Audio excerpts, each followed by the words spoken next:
السلام عليكم ورحمة الله وبركاته بسم الله الرحمن الرحيم والحمد لله رب العالمين وصلى الله على سيدنا محمد وعلى آله وصحبه وسلم. Inch'Allah, on n'oublie pas de mettre l'intention de prendre ces informations uniquement par recherche de l'agrément de Allah. Car le prophète sallallahu alayhi wa sallam a dit Innamal a'malu binniyat wa innama likulli imri'in ma nawa. C'est-à-dire que les actes ne valent que par leurs intentions.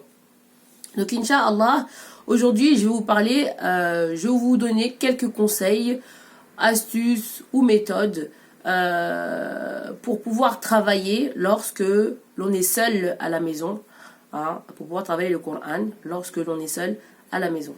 Bon, j'ai toujours pas beaucoup de mémoire dans mon téléphone, donc si jamais ça coupe, je referai une autre vidéo pour continuer la suite, Inch'Allah. Donc, que la personne veuille travailler ses points de prononciation, ou qu'elle veuille travailler une sourate qu'elle a pris par transmission orale en amont et à la maison, ou qu'elle veuille préparer une sourate qu'elle va réciter à son cheikh par la suite pour qu'il puisse la valider. Eh bien, comment on fait lorsque l'on est seul à la maison? Eh bien, tout simplement, déjà, la personne qui veut réciter le Coran, il faut qu'elle maîtrise les points de prononciation de chaque lettre. Il faut qu'elle maîtrise les points de prononciation de chaque lettre. Donc, qu'elle ait pris déjà le tajwid en amont, qu'elle sache où les lettres sortent et qu'elle puisse travailler par la suite. Donc, quand on dit maîtriser, comment on fait pour maîtriser les points de prononciation? Eh bien, c'est un travail qu'on doit faire tous les jours. Pour que les points de prononciation deviennent naturels, pour que les points de prononciation deviennent fluides, pour que la langue puisse se délier et prononcer les lettres qui la concernent de manière naturelle, de manière fluide, eh bien, il faut travailler tous les jours. D'accord? Tous les jours. Ceci est un travail de persévérance. Il faut persévérer. Et comme dirait un shaïr, celui qui persévère, il percera sévère. Masha'Allah.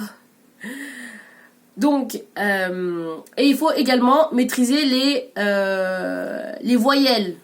Fatha A, Dhamma ou Kasra I. Donc, comme je l'avais dit dans une précédente vidéo, pour prononcer la Fatha, on ouvre la bouche de manière intermédiaire. A. C'est tout. Pas plus, pas moins. Pas A, pas A, non, A, ça suffit.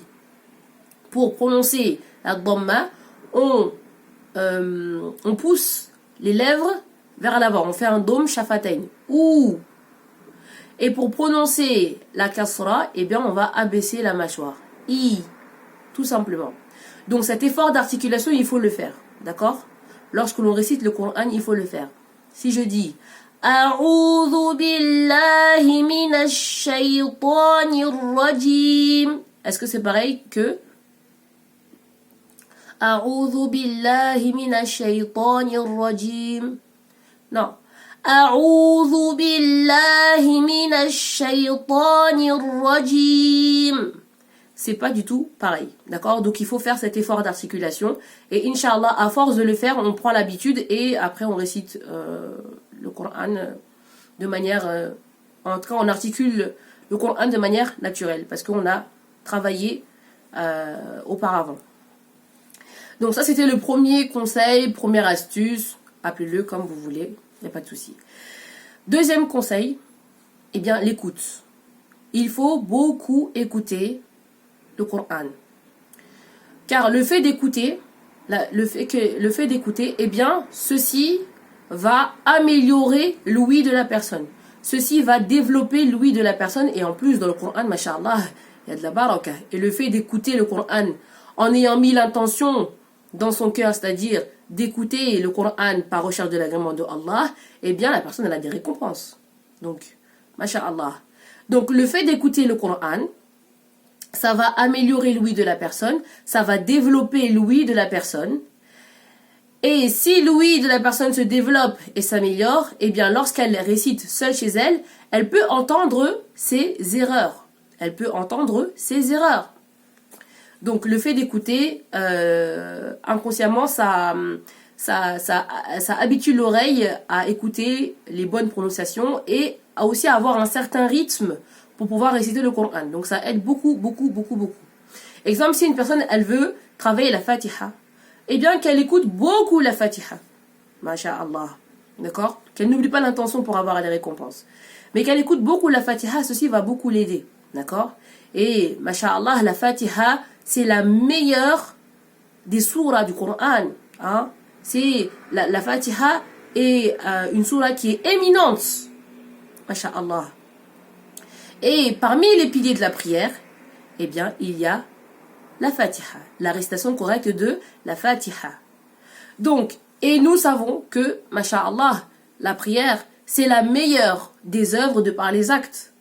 Ça veut dire quoi? Ça veut dire, après la croyance en Allah et en son messager sallallahu alayhi wa sallam, la meilleure des œuvres, c'est quoi? C'est les actes, c'est la prière. La meilleure des œuvres que l'esclave puisse accomplir, eh bien, c'est la prière. Donc, là, je vais m'arrêter parce que ça va couper. Masha'Allah. Je reprends dans une autre vidéo, Inch'Allah ta'ala. Barakallahu fik.